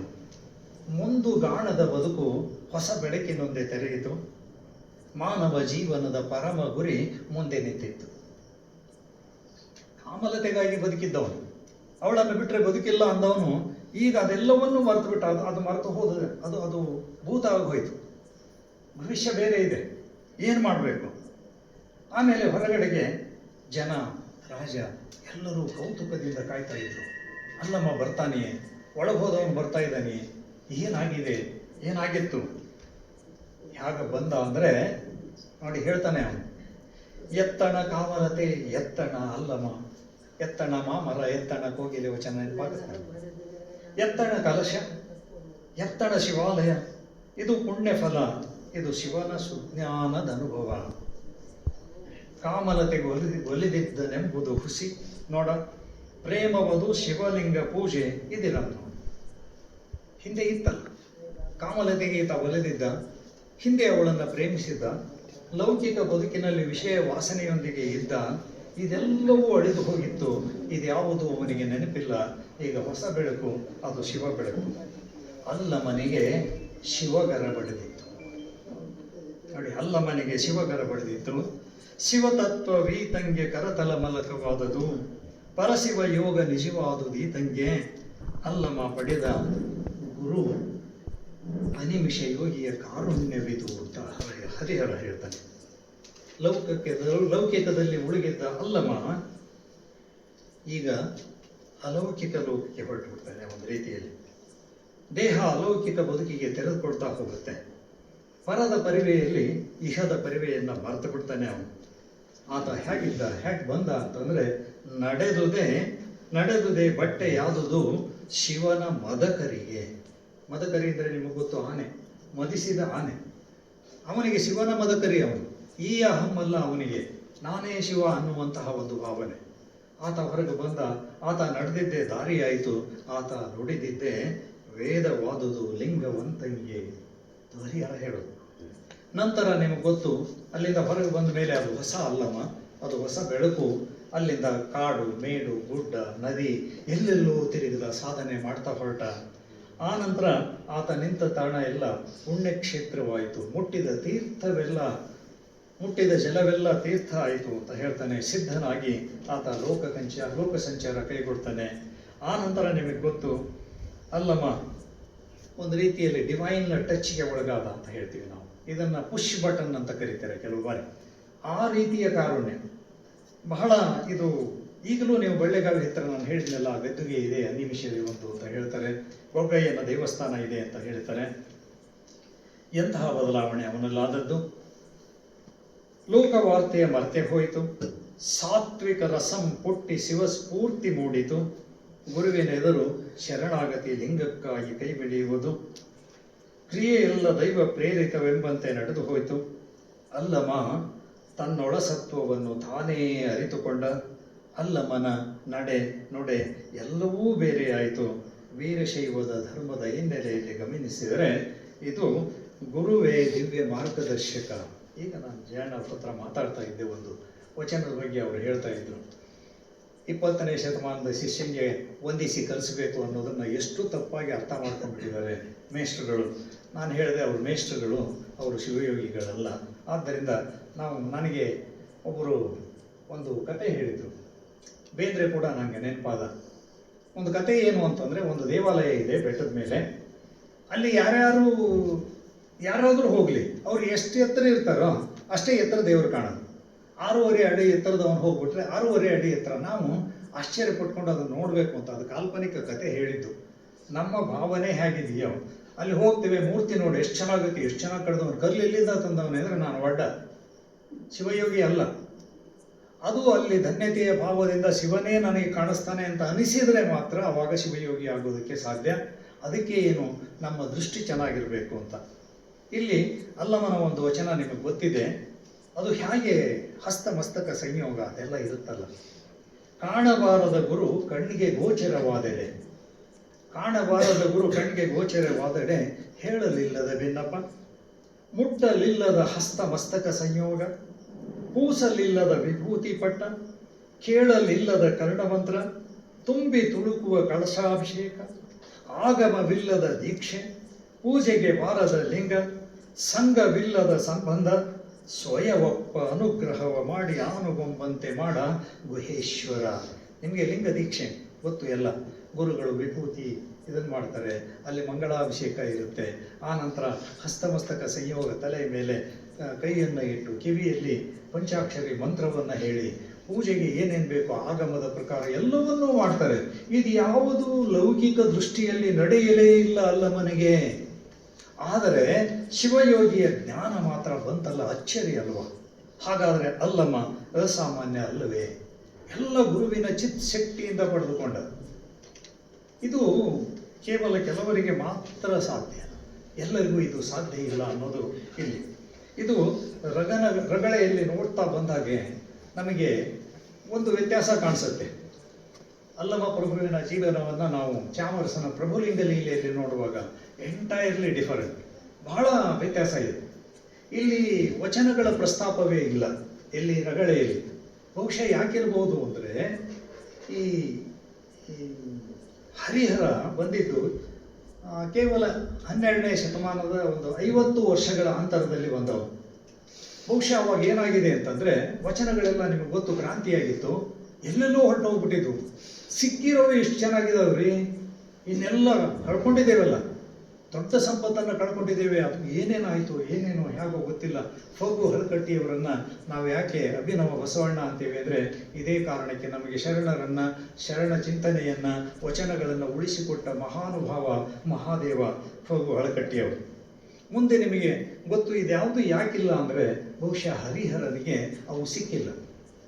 ಅಲ್ಲಿ 50 ವರ್ಷಗಳ ಅಂತರ ಅಂದರೆ ಅರ್ಧ ಶತಮಾನದ ಅಂತರದಲ್ಲಿ ಶರಣರನ್ನು ಕಂಡವರು ಕೆಲವರಿದ್ದರು. ಅವರನ್ನು ಬಹುಶಃ ಹರಿಹರ ಕಂಡಿದ್ದ, ಅವರಿಂದ ಕೇಳಿದ್ದ. ಈಗ ಹೇಳುವಾಗ ಶಿಶುನಾಳ ಶರೀಫರ ಬಗ್ಗೆ ಅವ್ರು ಹೇಳ್ತಾ ಇದ್ರು, ನನಗೆ ಚೆನ್ನಾಗಿ ಗೊತ್ತು ಅಂತ. ದಯವಿಟ್ಟು ತಪ್ಪದು, ನನಗೆ ತುಂಬ ಚೆನ್ನಾಗೇನು ಗೊತ್ತಿಲ್ಲ. ನನಗೆ ಹೆಚ್ಚು ಗೊತ್ತು ಯಾಕೆ ಅನ್ಸಕ್ಕೆ ಶುರುವಾಯಿತು ಇಲ್ಲಿ ನಾನು ಮಾತಾಡಿದಾಗ ಅಂದರೆ ಅದಕ್ಕೆ ನಮ್ಮ ಅಜ್ಜ ಕಾರಣ. ನಮ್ಮಜ್ಜ ತೀರ್ಕೊಂಡಾಗ ಆತ 102 ವರ್ಷ. ನಮ್ಮಪ್ಪ ಶಿಶುನಾಳ ಶರೀಫರ ಹಾಡುಗಳನ್ನು ಹಾಡ್ತಾ ಇದ್ದ. ನಮ್ಮ ಅಜ್ಜಿ ಅವರ ಹಾಡಿಗೆ ಕುಣಿದಿದ್ದ, ಶರೀಫರ ಹಾಡುಗಳನ್ನು ಹಾಡ್ತಾ ಇದ್ದ. ಈತ 14-15 ವರ್ಷದ ಹುಡುಗ. ಅವ್ರು ಹಾಡ್ತಾ ಇದ್ರೆ ಇವರು ಕುಣಿತಾ ಇದ್ರು. ಅದನ್ನು ಹೇಳ್ತಾ ಇದ್ರು ನನಗೆ. ನಾನು ತೊಡೆ ಮೇಲೆ ಕೂಡಿಸ್ಕೊಂಡು ಹೊಲದಲ್ಲಿ ಒಪ್ಪುವಾಗ, ರಾಶಿ ಮಾಡುವಾಗ, ಅವನ ಜೊತೆ ಕೂತ್ಕೊಂಡಾಗ ಯಜ್ಜ ಶರೀಫರ ಬಗ್ಗೆ ಹೇಳು ಅಂದ್ಬಿಟ್ರೆ ಸಾಕು, ಅವನು ಪುಂಖಾನುಪುಂಖವಾಗಿ ನಡೆದ ಘಟನೆಗಳನ್ನು, ನೋಡಿದ್ದನ್ನು ಎಲ್ಲವನ್ನೂ ಹೇಳ್ಕೊಂಡು ಬರ್ತಾ ಇದ್ದ. ನನಗೊಂದ್ಸಾರಿ ಶರೀಫರ ಬಗ್ಗೆ ಬಣ್ಣದ ಬಟ್ಟೆ ಸುತ್ತಿರೋದು, ಉದ್ದಕ್ಕೆ ದಾಡಿ ಬಿಟ್ಟಿರೋದು, ಇದೆಲ್ಲ ನೋಡ್ತೀವಲ್ಲ ಕ್ಯಾಸೆಟ್ಗಳಲ್ಲಿ, ಅಲ್ಲಲ್ಲಿ ಫೋಟೋಗಳಲ್ಲಿ. ಅದು ಯಾವುದೂ ಇಲ್ಲೋ, ಅವನವನ ಕಾಮಣ್ಣ ಇದ್ದಂಗೆ ಇದ್ದವ, ಅಷ್ಟು ಚಂದ ಇದ್ದ ಹೇಳೋ ನಮ್ಮ ಅಜ್ಜ. ಬಿಳಿ ರುಮಾಲ್ ಸುತ್ತವನು, ಬಿಳಿ ಬಗಲ್ಗಸಿ ಅಂಗಿ ಹಾಕೋನು, ಬಿಳಿ ಕಚ್ಚೆ ಪಂಚಿ ಹಾಕೋನು, ಬಣ್ಣದ ಹಾಕಿದ್ದು ನಾನು ನೋಡೇ ಇಲ್ಲ. ನಾವು ಹೆಂಗೆ ಮಾಡಿಬಿಟ್ಟಿದ್ದೀವಿ ನೋಡಿ. ಅದಕ್ಕೆ ಬಸವಣ್ಣನ್ನು ಬದಲಾಯಿಸ್ಬಿಟ್ಟಿದ್ದೀವಿ ನಾವು. ಇದು ದುರಂತ ನಮ್ಮ ಬದುಕಿನ. ಇಲ್ಲಿಗೆ ನಾನು ರಗಳೆಯನ್ನು ಬಿಟ್ಟುಬಿಡ್ತೀನಿ. ಹರಿಹರನನ್ನು ಬಹಳ ಮುಖ್ಯವಾದದ್ದು ನಮಗೆ ಪ್ರಭುಲಿಂಗ ಲೀಲೆ, ಶೂನ್ಯ ಸಂಪಾದನೆ ಅಂತ ಹೇಳಿದೆ ನಾನು. ಇಲ್ಲಿ ಬಹುಶಃ ನಿಮ್ಗೆಲ್ಲರಿಗೂ ಗೊತ್ತಿರೋದು, ನಾನು ಆಗಾಗ ಇಲ್ಲಿ ಜಾತ್ರೆಯಲ್ಲಿ ಮಾತಾಡುವಾಗ ಪರಮ ಪೂಜ್ಯರಿದ್ರು ಅವಾಗೆಲ್ಲ ಈ ವಚನವನ್ನು ಹೇಳಿಯೇ ಪ್ರಾರಂಭ ಮಾಡ್ತಾ ಇದ್ದೆ. ಸತ್ತವರ ಕಥೆಯಲ್ಲ ಇದು, ಅಲ್ಲಮನ ಕತೆ. ಸಾಯುವವರ ಕತೆ ಅಲ್ಲ, ಚೆನ್ನಾಗಿ ನೆನಪು. ಸಾಯಕ್ಕೆ ಹುಟ್ಟಿದವರ ಕಥೆನೂ ಅಲ್ಲ, ಸಾವಿಲ್ಲದವನ ಕತೆ, ಶಿವನ ಕತೆ, ಯೋಗಿಯ ಕತೆ. ಜನನದ ಕುತ್ತದಲ್ಲಿ ಕುದಿದ ಕರ್ಮದ ಕತ್ತಲೆಗೆ ಸಿಲುಕುವವರ ಸೀಮೆಯ ಮಾತು ತಾನಲ್ಲ. ಹೊತ್ತು ಹೋಗದೆ ಪುಂಡರಾಲಿಪ ಮತ್ತ ಮತಿಗಳ ಗೋಷ್ಠಿಯೂ ಇದಲ್ಲ. ಬಹಳಷ್ಟು ಗೋಷ್ಠಿಯಲ್ಲಿ ನಾವು ಇದನ್ನು ನೋಡ್ತೀವಿ, ಅಸಹ್ಯವಾದದ್ದನ್ನೆಲ್ಲ ಕಾಣ್ತೀವಿ. ಅದಲ್ಲ ಇದು. ಹಾಗಿದ್ರೆ ಏನು ಪ್ರಭುಲಿಂಗ ಲೀಲೆ ಏನು ಅಂತ ಹೇಳಿದರೆ ಕೊನೆಯ 2 ಸಾಲುಗಳನ್ನು ನೀವು ನೋಡಬಹುದು. ಜೀವನನ್ನು ಬ್ರಹ್ಮದಲ್ಲಿ ಐಕ್ಯ ಮಾಡಿಸಿದ ಲಿಂಗಾಂಗ ಸಾಮರಸ್ಯವನ್ನು ಬಲ್ಲ ದಿವ್ಯ ಶರಣರ ವಿಚಾರ ಮತ್ತು ಸಿದ್ಧಾಂತ ಸಾರ ಸರ್ವಸ್ವ ಇದು ಪ್ರಭುಲಿಂಗ ಲೀಲೆ. ಅದಕ್ಕೆ ನಾನು ಹೇಳಿದೆ, ಹರಿಹರನಿಂದ ಚಾಮರಸ ದೂರ ಹೋಗ್ಬಿಡ್ತಾನೆ, ತುಂಬ ಎತ್ತರಕ್ಕೆ ಹೋಗ್ಬಿಡ್ತಾನೆ. ಹೊನ್ನಿಂಗೆ ಬಂದ ಆತನಲ್ಲ, ಹೆಣ್ಣಿಂಗೆ ಬಂದ ಆತನಲ್ಲ, ಮಣ್ಣಿಂಗೆ ಬಂದ ಆತನಲ್ಲ, ಅಶನಕ್ಕೆ ಬಂದ ಆತನಲ್ಲ, ವಸನಕ್ಕೆ ಬಂದ ಆತನಲ್ಲ. ಈ ವಚನ ಯಾರ್ದು ಗೊತ್ತಾ? ಮಹಾಜ್ಞಾನಿ ಚನ್ನಬಸವಣ್ಣ ಅಲ್ಲಮನನ್ನ ಕುರಿತು ಹೇಳಿರೋದು. ಕೂಡಲ ಚನ್ನಸಂಗಯ್ಯ, ಕೂಡಲ ಚನ್ನಸಂಗಯ್ಯ, ಭಕ್ತಿಯ ಪಥವ ತೋರ ಬಂದನಯ್ಯ. ಪ್ರಭುದೇವರು ಭಕ್ತಿ ಅಂದರೆ ಏನು? ನಾವು ಎಲ್ಲೆಲ್ಲಿ ನಿಂತು ಬಿಟ್ಟಿದ್ದೇವೆ, ಯಾವ್ಯಾವ ಸ್ಥಾನದಲ್ಲಿ ನಿಂತಿದ್ದೇವೆ. ಇದನ್ನ ನಿಜವಾಗಲೂ ಅಲ್ಲಮ ಪ್ರಭುವನ್ನ ಭಕ್ತಿಯ ಪಥ ತೋರಕ್ಕೆ ಬಂದಂಥ ಶಿವ ಅನ್ನುವ ಅರ್ಥದಲ್ಲಿ ಹೇಳ್ತಾನೆ. ನಾವು ಭಾರತೀಯ ಅಧ್ಯಾತ್ಮ ಲೋಕದಲ್ಲಿ ಬಹುಶಃ ನನ್ನ ಪ್ರಕಾರ, ನನ್ನ ಲಿಮಿಟೆಡ್ ರೀಡಿಂಗ್ ಅಂತ ಹೇಳ್ತೇನೆ, ತುಂಬ ಸೀಮಿತ. ಇಂಗ್ಲೀಷ್ ಓದಿದ ಕಾರಣಕ್ಕಾಗಿ ಬೇರೆ ಬೇರೆ ಬರೆಹಗಾರರನ್ನ ಎಲ್ಲರನ್ನು ಓದಬೇಕಾಗಿ ಬಂದಂಥ ಒಂದು ಸ್ಥಿತಿ. ನಮಗೆ ಈ ಲೋಕದ ಎಲ್ಲ ಜಗತ್ತಿನ ಎಪಿಕ್ಸ್ ಅಂತ ಹೇಳ್ತೀವಿ, ಮಹಾಕಾವ್ಯಗಳನ್ನು ಓದಬೇಕಾದಾಗ KS ನಾರಾಯಣಾಚಾರ್ ಅಂತ ಇದ್ರು. ಅವರನ್ನು ನಾವು ನಾರಾಯಣಾಚಾರ್ ಅಂತ ಕರಿತಿರ್ಲಿಲ್ಲ. ಇವತ್ತಿಗೂ ಯೂಟ್ಯೂಬಲ್ಲಿ ಅವರ ಉಪನ್ಯಾಸಗಳು ಸಿಗ್ತವೆ. ಮಹಾಭಾರತ, ರಾಮಾಯಣ, ಆಮೇಲೆ ಆಗಮ, ವೇದ ಇವುಗಳ ಮೇಲೆ. ನಾವು ವಿದ್ಯಾರ್ಥಿಗಳೆಲ್ಲ ಅವರನ್ನು ಕರಿತಾ ಇದ್ದಿದ್ದು ಮಹಾಭಾರತಾಚಾರ್, ರಾಮಾಯಣಾಚಾರ್. ಅವರು ನಮ್ಮನ್ನು ಆ ಕಡೆಗೆ ಮುಖ ಮಾಡಿಸಿದ್ರು. ಆಮೇಲೆ ನಾನು ಮಠಗಳಲ್ಲಿ ನಿಮ್ಮ ಹಾಗೆ ಓದ್ತಾ ಬಂದ ಹಾಗಲೆಲ್ಲ ಸ್ವಲ್ಪ ವಚನಗಳ ಸಂಪರ್ಕ ಅದು ಇದು ಬಂದಿದ್ದರಿಂದ ಆ ನಂತರ ನನಗೆ ಅನ್ಸಕ್ಕೆ ಶುರುವಾಯಿತು, ಅಲ್ಲಮನಂತಹ ವ್ಯಕ್ತಿ ಈ ಜಗತ್ತಿನಲ್ಲಿ ಎಲ್ಲೂ ಇಲ್ಲ. ಯಾರು ಬೇಕಾದರೂ ನನ್ನ ಬೈಕೊಂಡ್ರೂ ಪರವಾಗಿಲ್ಲ, ಅದರಿಂದ ನನಗೇನು ಧಕ್ಕೇನೂ ಇಲ್ಲ. ಅಲ್ಲಮ ಏನಾಗಲ್ಲ, ಕೆಳಕ್ಕೆ ಬರೋದು ಇಲ್ಲ. ಅಂತಹ ಒಬ್ಬ ದಿವ್ಯ ಯೋಗಿ, ಅಂತಹ ಒಂದು ತತ್ವ ದರ್ಶನವನ್ನು ನಮ್ಮೆಲ್ಲರಿಗೂ ನೀಡಿ ಹೋದಂಥವನು. ಅದಕ್ಕೇನೆ ಎರಡರಲ್ಲಿ ಹುಡುಕಿ ಅಂತ ಹೇಳ್ತಾರೆ ಶ್ರೇಷ್ಠ. ಒಂದು ಪ್ರಭುಲಿಂಗ ಲೀಲೆ, ಇನ್ನೊಂದು ಶೂನ್ಯ ಸಂಪಾದನೆ. ಪ್ರಭುಲಿಂಗ ಲೀಲೆ ಚಾಮರಸನ ಕೃತಿ ಅಂತ ಹೇಳಿ. ಚಾಮರಸ 101 ವಿರಕ್ತರಿದ್ರು ಅಂತ ಹೇಳ್ತಾರೆ ಅವನ ಕಾಲದಲ್ಲಿ. ಇದು 1430 ಅಂತ ಪಂಡಿತರು ಗುರುತಿಸಿದ್ದಾರೆ ಕಾಲವನ್ನು. ಅಂದರೆ 15ನೇ ಶತಮಾನದ ಮೊದಲ ಭಾಗ. ಅಲ್ಲಿ ಇದ್ದ 101 ವಿರಕ್ತರಲ್ಲಿ ಈತ ಒಬ್ಬನಾಗಿದ್ದ. ಎಂತಹ ವಿರಕ್ತರಿ! ಸುಮ್ಮನೆ ನಾವು ಅನೇಕರನ್ನ ವಿರಕ್ತರು ಅಂತ ಅಂದ್ಕೊಳ್ತೀವಿ. ಅಪ್ಪನ ಹೆಸರು ಹೇಳಿಲ್ಲ, ಅಮ್ಮನ ಹೆಸರು ಹೇಳಿಲ್ಲ, ತನ್ನ ಹೆಸರನ್ನು ಎಲ್ಲಿಯೂ ಹೇಳಿಲ್ಲ.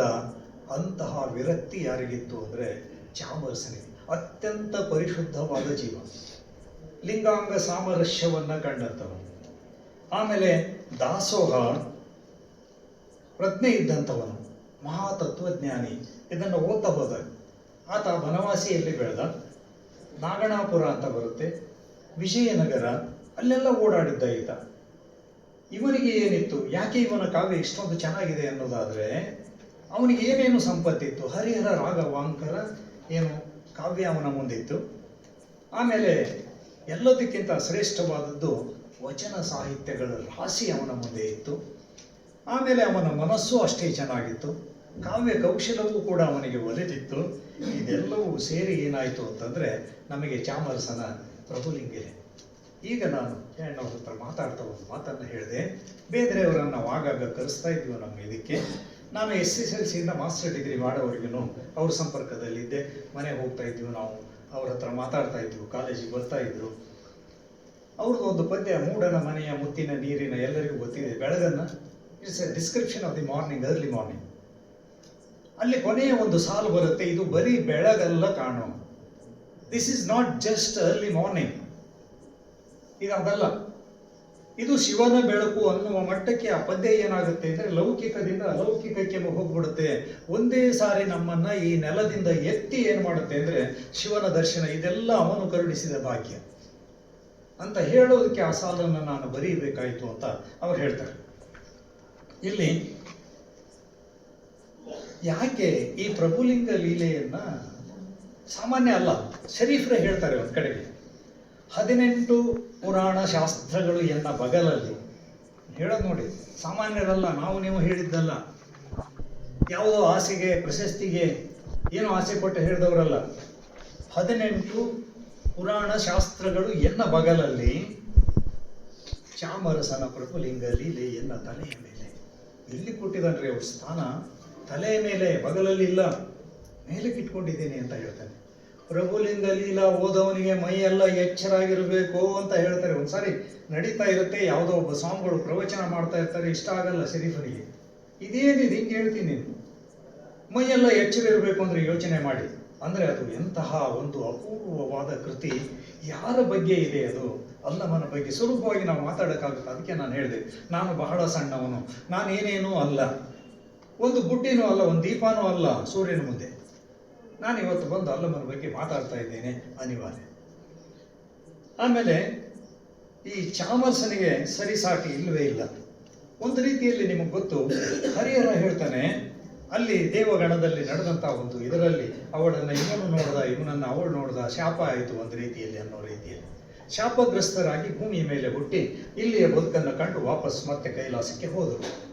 ಆದರೆ ಚಾಮರಸನ ಪ್ರಭುಲಿಂಗ ಲೀಲೆ ಅದು ಬೇರೆಯೇ ಇದೆ. ಇಲ್ಲಿ ಏನು ಮಾಡ್ತಾನೆ ಅಂತಂದರೆ, ಶಿವಗಣವನ್ನು ಭೂಮಿಗೆ ತರ್ತಾನೆ, ಶಿವನನ್ನು ಭೂಮಿಗೆ ತರ್ತಾನೆ. ಅವನು ಬೇರೆ ಯಾರು ಅಲ್ಲ, ಅಲ್ಲಮ. ಅಲ್ಲಿಯ ಎಲ್ಲ ಇದನ್ನ ತಂದು ಇಲ್ಲಿ ಒಂದು ನಾಟಕವನ್ನ ಆಡಿಸ್ತಾನೆ. ಯಾರು? ಅಲ್ಲಮ. ಅಂದರೆ ಶಿವನ ಕಡೆ ಇಲ್ಲಿಗೆ ಬಂದಿದೆ ಅನ್ನುವ ಅರ್ಥದಲ್ಲಿ. ಪ್ರಭುಲಿಂಗ ಲೀಲೆ ಅನ್ನುವ ಶಿರೋನಾಮೆ, ಟೈಟಲ್ ಅಂತ ನಾವೇನು ಕರಿತೀವಿ ಇಂಗ್ಲಿಷ್ನಲ್ಲಿ, ನೋಡಿದರೆ ನನಗೆ 2 ಸಾಲು ನೆನಪಾಗುತ್ತೆ ವಚನದಲ್ಲಿ. ಉಮಾಪತಿಯಾದಡೆ ಲೀಲೆ, ಲೀಲೆ ತಪ್ಪಿದಡೆ ಸ್ವಯಂಭೂ. ಇದೆ ಸಂಪೂರ್ಣ ಯಾವುದು ಅಂತಂದರೆ ನಮ್ಮ ಅಲ್ಲಮ ಪ್ರಭುವಿನ ಜೀವನವನ್ನು ಕುರಿತಂತಹ ಪ್ರಭುಲಿಂಗ ಲೀಲೆ. ಅಲ್ಲಿ ಕೈಲಾಸದಿಂದ ಪ್ರಾರಂಭ ಆಗುತ್ತೆ, ಕೈಲಾಸದಲ್ಲೇ ಕೊನೆಗೊಳ್ಳುತ್ತೆ. ಯಾವುದು? ಪ್ರಭುಲಿಂಗ ಲೀಲೆ, ಅಲ್ಲಮನ ಬದುಕು. ಶಿವನ ಒಡ್ಡೋಲಗದಲ್ಲಿ ಗಿರಿಜೆ ಮತ್ತು ಶಿವನ ಮಧ್ಯ ವಾದಸ ಪ್ರಾರಂಭ ಆಗುತ್ತೆ. ಅಲ್ಲಿ ಒಂದು ಪ್ರಶ್ನೆ ಬರುತ್ತೆ, ಇಲ್ಲಿರೋರೆಲ್ಲ ಗಣಾಧೀಶರಿದಾರಲ್ಲ, ಅವರೆಲ್ಲ ನಿತ್ಯ ಸುಖಿಗಳ, ಇವರಿಗೆ ನೆಲೆಯೇ ಇಲ್ಲವೇ ಅನ್ನುವ ಪ್ರಶ್ನೆಯನ್ನು ಕೇಳ್ತಾರೆ. ಬಹಳ ಸರಳವಾದಂಥ ಇದು, ನಮಗೆ ಬಹಳ ಕಷ್ಟ ಇದು ಆನ್ಸರ್ ಮಾಡೋದು. ನಾಮ ರೂಪ ಕ್ರಿಯೆಗಳನ್ನು ಗೆಲ್ಲಬಲ್ಲವರಿಗೆ ಮಾತ್ರ ನಿತ್ಯ ಸುಖ.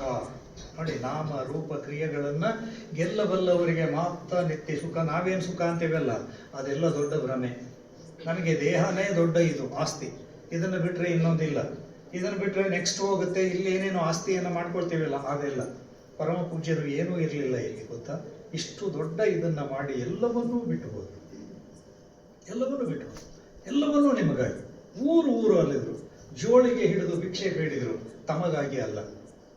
ಅವರು ಹಾಗೇನೆ, ಅದು ಸತ್ತವರ ಕತೆ ಅಲ್ಲ ಅವ್ರದ್ದು ಕೂಡ. ವಸನಕ್ಕೆ ಬಂದಂತಹ ವ್ಯಕ್ತಿ ಅವರು ಅಲ್ಲವೇ ಅಲ್ಲ. ಎಷ್ಟೋ ಜನ ನಮ್ಮಂಥವ್ರು ಅವರನ್ನು ಪೂರ್ತಿಯಾಗಿ ಅರ್ಥ ಮಾಡಿಕೊಳ್ಳದೆ ಸೋತು ಹೋದರು. ಅವರು ಹೋದ ಮೇಲೆ ಅನ್ನಿಸ್ತಾ ಇದೆ, ಹೀಗೂ ಎಂಥ ಕೆಲಸ ಆಗೋಯ್ತು.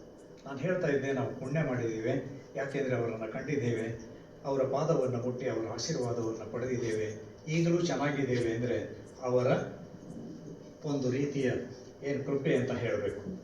ನಾಮ ರೂಪ ಕ್ರಿಯೆಗಳನ್ನು ಗೆದ್ದಂಥವರು ಮಾತ್ರ ನಿತ್ಯ ಸುಖಿಗಳು. ಅಂಥವ್ರು ಇದ್ದಾರ?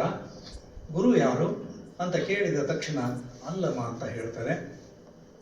ಹೌದಾ, ನಾನು ಅವರನ್ನು ಸೋಲಿಸಬಲ್ಲೆ. ಗಿರಿಜೆಯ ತಾಮಸ ಕಳೆಯೇ ಮಾಯೆಯಾಗಿ ಭೂಮಿಲೋಕದಲ್ಲಿ ಹುಟ್ಟುತ್ತಾಳೆ. ಶಿವನ ಸಾತ್ವಿಕ ಕಳೆ ಅಲ್ಲಮನಾಗಿ ಭೂಮಿಗೆ ಬರ್ತಾರೆ. ಇಲ್ಲಿ ನಿಮಗೆ ಗೊತ್ತು, ನಿರಹಂಕಾರ ಸುಜ್ಞಾನಿ ಅನ್ನುವರ ಮಗುವಾಗಿ ಅಲ್ಲಮ ಜನಿಸ್ತಾನೆ. ಹೆಸರು ಕೂಡ ಸಾಂಕೇತಿಕ.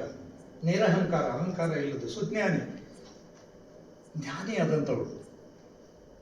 ಒಂದು ರೀತಿಯಲ್ಲಿ ಅವನು ಹೇಳ್ತಾನೆ, ಗಡಿಗೆಯಲ್ಲಿಯೇ ನಡೆ ನುಡಿ ಕಲೆತು ಬೆಳೆದು ನಿಂತುಬಿಡ್ತಾನೆ. ಕಾಯ್ಬೇಕಾದ್ದಿಲ್ಲ. ಇದು ಮಗುವಾಗಿ ಜೋಗಳ ಹಾಡಿ ಆನಂತರ ಏನೇನೋ ಆಗಿ ಬೆಳೀತಾ ಬಾಲ್ಯ ಅದು ಇದು ಏನೂ ಇಲ್ಲ, ಒಂದೇ ಸಾರಿ. ಎಂಥವನು ಅಂದರೆ ಅವನ ಬಾಲಲೀಲೆಗಳು ಅಲೌಕಿಕ, ತಂದೆ ತಾಯಿಗಳ ಜೋಗಳ ಕೂಡ ನಿರುಪಮ, ಓದದಲೇ ವೇದಶಾಸ್ತ್ರ ನಿಪುಣಾತ, ಬಾಲಭಾವದ ಪರಿಯ ನಾಗಳೆ ಬಿಸುಟು ವರಗುರು ಶ್ರೀ ಮೂರ್ತಿಯಾಗಿ ಪರತತ್ವ ನಿರೂಪಣೆಗೆ ತೊಡಗಿದ ನಲ್ಲಮ. ಕಾಯಿಲೆ ಇಲ್ಲ ಯಾವುದಕ್ಕೂ. ಅದಕ್ಕೆ ನಾನು ಹೇಳೋದು, ಅಲ್ಲಿ ಲೌಕಿಕ ವ್ಯಕ್ತಿಯಾಗಿ ಚಿತ್ರಿಸಿದರೆ ಹರಿಹರ, ಅಲೌಕಿಕ ವ್ಯಕ್ತಿಯಾಗಿ ಇಲ್ಲಿ ಪ್ರಭುವನ್ನು ಚಿತ್ರಿಸ್ತಾನೆ.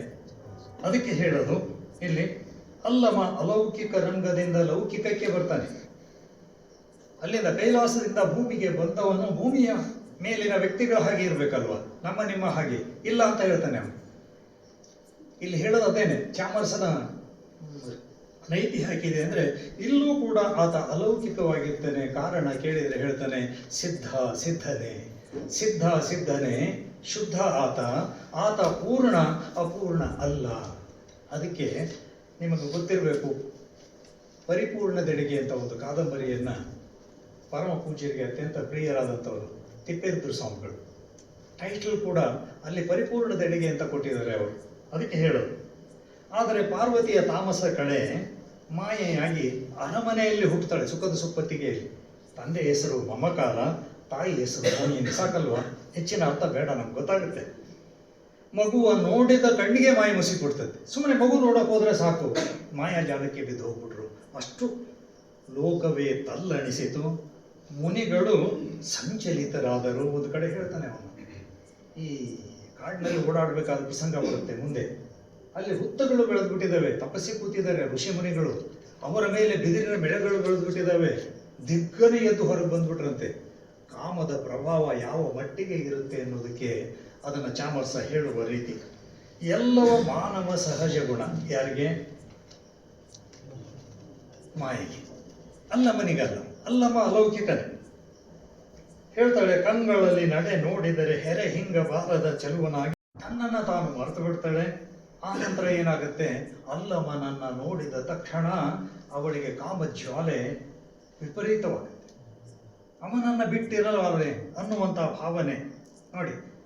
ಅವಾಗ ಸಖಿಯರಿಗೆ ಹೇಳ್ತಾರೆ, ಯಾರು ಅವನು ವಿಚಾರಿಸು ಅಂತ ಕೇಳಿದರೆ ಅವನು ಅಲ್ಲಮ್ಮ ಹೇಳ್ತಾನೆ ತನ್ನ ಹೆಸರನ್ನ, ದೇಶವೆಂಬುದು ಪರದೇಶ, ದೇಶವೆಂಬುದು ಪರದೇಶ, ಬಿರುದಿನ ಬಿಂಕಕಾರರಲ್ಲನಿಸುವ ಅಲ್ಲಮ ನಾನು, ಅಲ್ಲಮನೆಂಬ ಪೆಸರೆನಗೆ.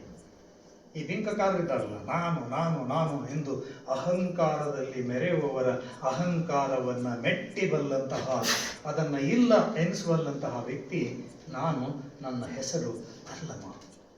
ಸರಿ, ಅವಳು ರಾಜಕುಮಾರಿ, ಇವನು ಒಬ್ಬ ಸಾಮಾನ್ಯ ಮದ್ದಳಿಗ. ಯೋಚನೆ ಮಾಡಿ, ಒಬ್ಬ ರಾಜಕುಮಾರಿ ಒಬ್ಬ ಮದ್ದಳಿಗನನ್ನು ಕಂಡು, ರಾಜಕುಮಾರನನ್ನು ಕಂಡು ಅಲ್ಲ, ಮೋಹಕ್ಕೆ ಒಳಗಾಗ್ತಾಳೆ, ಕಾಮಪಾಶಕ್ಕೆ ಒಳಗಾಗ್ತಾಳೆ. ಈಗ ಅವನು ಬೇಕು ಅನ್ನಿಸ್ತಾ ಇದೆ ಅವಳಿಗೆ, ಭೇಟಿಯಾಗೋದು ಯಾಕೆ? ಅವನು ರಾಜಕುಮಾರಿ ರೀ, ಅವನು ರಾಜಕುಮಾರ ಆಗಿ ಇದೇನೋ ಆಗಿದ್ರೆ ಪರವಾಗಿಲ್ಲ, ಕರೆಸು ಅವಳನ್ನು ಅರಮನೆಗೆ ಅಂತ ಹೇಳ್ಬೋದಿತ್ತು, ಅಕ್ಕ ಮಹಾದೇವಿಯ ಇದರಲ್ಲಿ ನಡೆದ ಹಾಗೆ. ಇಲ್ಲ, ಅವಳು ರಾಜಕುಮಾರಿ, ಇವನು ಒಬ್ಬ ಮದ್ದಳಿಗ, ಏನಾಗಬೇಕು? ಹೇಗೆ ಅವನನ್ನು ಭೇಟಿಯಾಗೋದು? ಕೊನೆಗೆ ತನ್ನ ಸಖಿಯರಿಗೆ ಹೇಳ್ತಾಳೆ ಅವಳು, ಅವನನ್ನು ಕರೆದುಕೊಂಡು ಬನ್ನಿ. ಅವನನ್ನು ಅರಮನೆಗೆ ಕರೆಸ್ಕೊಳ್ತಾಳೆ ಅವಳು. ಏಕಾಂತದಲ್ಲಿ ಮಹಾರಾಣಿಗೆ ಗೊತ್ತಾಗುತ್ತೆ, ಬೇಡ ಅಂತ ಹೇಳ್ತಾಳೆ. ಮಹಾರಾಜ ಒಬ್ಬರಿಗೆ ಗೊತ್ತಿರೋದಿಲ್ಲ. ಏಕಾಂತದಲ್ಲಿ ಭೇಟಿ ಆಗ್ತಾಳೆ ಅವಳಿಗೆ. ಆ ನಂತರ ನಿಮಗೆ ಅವನು ಸಿಕ್ಕೋದಿಲ್ಲ ಅವಳು. ಕೊನೆಗೆ ಏನಾಗುತ್ತೆ, ಸೋಲೋದಿಲ್ಲ ಅಲ್ಲಮ್ಮ, ಅಪ್ಪುಗೆಗೆ ಸಿಕ್ಕುವುದಿಲ್ಲ, ಚುಂಬಿಸಬೇಕಂದರೂ ಕಾಣೋದೇ ಇಲ್ಲ. ಏನಿದು ಮಾಯೆ? ಮಾಯೆಯನ್ನ ಮಾಯಾ ಕೋಲಾಹಲನಾಗಿಬಿಡ್ತಾನೆ ಇವನು. ಅವಳನ್ನೇ, ಲೋಕವನ್ನೇ ಆಟ ಆಡಿಸಬಲ್ಲೆ ನಾನು ಅಂದವಳನ್ನು ಆಟ ಆಡ್ಸಕ್ಕೆ ಶುರು ಮಾಡ್ತಾನೆ. ಪಾರ್ವತಿಗೆ ವಿಚಾರ ತಿಳಿಯುತ್ತೆ. ಅವಳು ಇನ್ನೊಬ್ಬಳನ್ನು, ವಿಮಳೆ ಅನ್ನೋಳನ್ನು ಅಲ್ಲಿಂದ ಕಳಿಸ್ತಾಳೆ. ಏನಾದರೂ ಮಾಡಿ ಅಲ್ಲಮ್ಮನನ್ನು ಒಲಿಸ್ಕೊಳ್ಳಕ್ಕೆ ಹೇಳು. ಸಾತ್ವಿಕ ರೀತಿಯಲ್ಲಿ ಆದರೂ ಸರಿ ಒಲಿಸ್ಕೊಂಡು ಸೋಲಿಸ್ಬೇಕು. ಉದ್ದೇಶ ಏನು ಅಂದರೆ ಸೋಲಿಸ್ಬೇಕು ಅಷ್ಟೇ. ಆನಂತರ ಅವಳು ಬಂದು ಇಲ್ಲಿ ಅಲ್ಲಮ್ಮನೊಂದಿಗೆ ಮಾತಾಡ್ತಾಳೆ, ಅಲ್ಲಮ್ಮನನ್ನು ಛೇಡಿಸ್ತಾಳೆ. ಕೇಳ್ತಾಳೆ ಅವಳು, ಲೇಸು ಮಾಡಿದೆಯ, ಮಾಯೆಯ ಘಾಸಿ ಮಾಡಿದೆ, ಬಯಸಿ ಹೀಗೆ ಮಾಡುವುದೇ ಅಲ್ಲಮ್ಮ? ಏನು ನೀನು? ಅವಳು ನೋಡು ಏನಾಗಿದೆ ಅವಳ ಸ್ಥಿತಿ ಎಲ್ಲ. ನಿನ್ನನ್ನು ಬೆನ್ನತ್ತಿ ಬರ್ತಾ ಇದ್ದಾಳೆ, ನಿನಗೆ ಕರುಣೆ ಇಲ್ಲವೇ? ಏನು ನೀನು ಯಾಕೆ ಬಯಸಿದೆ ಅವಳನ್ನು ಅನ್ನೋ ಥರ ಕೇಳ್ತಾನೆ. ಅವನು ಕೇಳೋದು ಒಂದೇ ಪ್ರಶ್ನೆ, 6 ಮೊದಲು ವಯಸ್ಸ ಹೇಳಿದರು, 6 ಕಾಣುತ್ತ ಕರೆಸ ಹೇಳಿದರು. ಅಲ್ಲೇ ನಾನು ಬಯಸಿದ್ದ, ನಾನು ಕರೆಸಿದ್ದ. ಅವಳೇ ಬಯಸಿದ್ಲು, ಅವಳೇ ಕರೆಸ್ಕೊಂಡವಳು. ತಪ್ಪು ನನ್ನ ಮೇಲೆ ಏಕೆ? ಯಾಕೆ ತಪ್ಪೋರಿಸ್ತಾ ಇದ್ದೀರಾ? ಅದಕ್ಕೆ ಏನು ಅಂತಂದರೆ, ಕೊನೆಗೆ ಇದು ವರ್ಕ್ ಆಗೋದಿಲ್ಲ ಅಂತ ಗೊತ್ತಾಯ್ತು, ಇದು ಕೆಲಸ ಮಾಡಲ್ಲ. ನಾನು ಈ ಥರ ಪ್ರಶ್ನೆ ಮಾಡಿದರೆ ಅಲ್ಲಮ್ಮ ಇನ್ನೂ ಗಟ್ಟಿ, ಘನದಲ್ಲಿ ಘನ ಅವನು, ಹಠದಲ್ಲಿ ಹಠಯೋಗಿ, ಶಿವಯೋಗದಲ್ಲಿ ಶಿವಯೋಗಿ. ಅವನನ್ನು ಮೀರಿದವರು ಇಲ್ಲವೇ ಇಲ್ಲ. ಅದಕ್ಕೆ ನಾನು ಹೇಳಿದೆ, ಅಂಥ ಒಂದು ಎಕ್ಸಾಂಪಲ್ ಈ ಜಗತ್ತಿನಲ್ಲಿ ಎಲ್ಲೂ ಇದ್ದಂಗೆ ಕಾಣಲಿಲ್ಲ ನನಗಂತೂ. ದಾರಿಯನ್ನು ಬದಲಾಯಿಸಿಕೊಳ್ಳಬಹುದಾ? ಇನ್ನೊಂದು ರೀತಿ ಮಾತಾಡಿದರೆ ಏನಾದರೂ ಒಲಿಬಹುದಾ, ಸಿಕ್ಕಬಹುದಾ ನನ್ನ ಹಿಡಿತಕ್ಕೆ ಅಂತ ವಿಮಳೆ ಪ್ರಶ್ನೆ ಮಾಡ್ತಾಳೆ. ನೀನು ಶರಣ ರಕ್ಷಾಮಣಿ, ನೋಡಿ ಹೊಗಳಿಕೆ, ನೀನು ಶರಣ ರಕ್ಷಾಮಣಿ, ಕರುಣೆ ತೋರು. ಅವನಂತಾನೆ, ಒಂದು ಬೀಜವ ಬಿತ್ತಿ ಮತ್ತೊಂದು ಫಲವ ಬಯಸುವರೆ. ಬಿತ್ತಿದ್ದು ಬೇವಿನ ಬೀಜ, ಮಾವಿನ ಹಣ್ಣನ್ನು ಯಾಕೆ ಬಯಸ್ತೀಯ ನೀನು? ಸರಿಯ ನಿನಗೆ? ನೀರಿಗೆ ಹೆಪ್ಪು ಹಾಕಿದರೆ ತುಪ್ಪವಾಗುವುದೇ? ಯಪ್ಪ, ಎಲ್ಲಿ ಸಿಗ್ತಾವ್ರಿ? ನಾನು ಜಗತ್ತಿನ ಲಿಟ್ರೇಚರ್ನಲ್ಲಿ ಹುಡುಕಿಲ್ಲ, ಇವು ಸಿಕ್ಕಿಲ್ಲ ರೀ. ನೀರಿಗೆ ಹೆಪ್ಪು ಹಾಕಿದರೆ ತುಪ್ಪ ಸಿಗುತ್ತಾ? ಹೆಪ್ಪು ಹಾಕಕ್ಕೆ ಏನು ಬೇಕು? ಹಾಲು ಅಲ್ವಾ? ಅವಳು ಹಾಲು ಅಲ್ಲ, ಹೆಪ್ಪು ಹಾಕಕ್ಕೆ. ತುಪ್ಪ ನಿರೀಕ್ಷೆ ಮಾಡೋಕ್ಕಾಗೋದಿಲ್ಲ. ಮತ್ತೆ ಮುಂದುವರೆದು ಹೇಳ್ತಾಳೆ ಅವಳು, ನೀನು ಪರಶುಮಣಿ ತೋಳಲಪ್ಪು. ಒಂದು ಸಾರಿ ತಬ್ಕೋ. ಪರಶುಮಣಿ ನೀನು, ಇದು ಕಾಲ್ಪನಿಕ ಒಂದು ಮಣಿ ಅಂತ ಹೇಳ್ತಾರೆ. ಅದರ ಸಂಪರ್ಕಕ್ಕೆ ಯಾವುದೇ ಲೋಹ ಬಂದರೆ ಅದು ಚಿನ್ನವಾಗಿ ಬದಲಾಗುತ್ತೆ. ಈಗ ನಮ್ಮಲ್ಲಿ ಇದನ್ನು ಬೇರೆ ಥರ ಬಳಸ್ತೀವಿ ನಾವೆಲ್ಲ. ಅವನು ಪರಶುಮಣಿ, ಅವನ ಇದಕ್ಕೆ ಸಿಕ್ಕತ್ತಾನೆ, ಬಿಡಿ ನಿಮ್ಮ ಮಗ ಬದಲಾಗಿ ಹೋಗ್ತಾನೆ, ಹಾಳಾಗಿ ಹೋಗ್ತಾನೆ ಅಂತ ಆ ಅರ್ಥದಲ್ಲಿ ನೆಗೆಟಿವ್ ಮೀನಿಂಗಲ್ಲಿ ಬಳಸ್ತೀವಿ ನಾವು. ಅವಳು ಹೇಳ್ತಾ ಇದ್ದಾಳೆ, ನೀನು ಪರಶುಮಣಿ ತೋಳಲಪ್ಪು, ಕಾಲಲಾದರೂ ಬದೆ. ಒಂದು ಸಾರಿ ಕಾಲಲ್ಲಾದರೂ ಬದಿ, ಅಟ್ಲೀಸ್ಟ್ ತಪ್ಪಿಕೊಳ್ಳೋಕ್ಕಾಗದೇ ಇದ್ರೆ. ಕೀಳು ಕಬ್ಬಿಣ ಬೆಣ್ಣ ಬಂಗಾರವಾಗಿಸು. ಈ ಕೀಳು ಕಬ್ಬಿನ ಹೆಣ್ಣಿದೆಯಲ್ಲ, ಇದನ್ನ ಬಂಗಾರವಾಗಿಸು. ಅಲ್ಲಮ್ಮನ ಉತ್ತರ ಏನಿದೆ ರೀ? ಅಲ್ಲಮ್ಮ ಹೇಳ್ತಾನೆ, ಮಾಯೆ ಏನಲ್ಲ, ಲೋಹ ಅಲ್ಲ.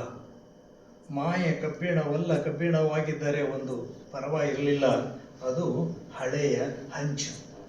ಮಣ್ಣಿನಲ್ಲಿ ಹೆಂಚು ಮಾಡ್ತೀವಿ, ಗೊತ್ತಲ್ವಾ? ಮತ್ತೆ ಮಣ್ಣಾಗಲ್ಲ, ನಿಮ್ಗೆ ಚೆನ್ನಾಗಿ ಗೊತ್ತು, ಅದು ಹಂಗೆ ಇರುತ್ತೆ. ಅಂತಹದ್ದಿರು. ಅದಕ್ಕೆ ಕಾಮವೆತ್ತಲು ಪರಮ ತತ್ವದ ಹಿರಿಮೆ ಎತ್ತಲು ನೀನೆತ್ತ ಮಹಾಗಣವೆತ್ತ ಮರುಳೆ ಬಂದ ಬಟ್ಟೆಯ ಹಿಂದಿರುಗು. ಬಂದಿದೆಯಲ್ಲ ಕೈಲಾಸದಿಂದ, ಹೋಗು, ಹೊರಟು ಹೋಗು ಅಂತ ಕಳಿಸ್ಬಿಡ್ತಾನೆ ಹಿಮಳೆಯನ್ನು. ಅಲ್ಲಮ್ಮ ಸೋಲೋದೇ ಇಲ್ಲ. ಅದಕ್ಕೆ ಹೇಳಿದ್ದೆ ನಾನು, ಲೀಲೆ ಯಾವುದಡೆ ಉಮಾಪತಿ, ಲೀಲೆ ತಪ್ಪಿದಡೆ ಸ್ವಯಂಭೂತ. ಕೊನೆಗೆ ಪಾರ್ವತಿ ತನ್ನ ಸಾತ್ವಿಕ ಕಳೆಯನ್ನು ಕಳಿಸ್ಬೇಕಾಗತ್ತೆ ಅಕ್ಕ ಮಹಾದೇವಿಯ ರೂಪದಲ್ಲಿ. ಅಕ್ಕ ಮಹಾದೇವಿಗೆ ಅಲ್ಲಮ್ಮ ಮಾರ್ಗದರ್ಶಕನಾಗ್ತಾನೆ.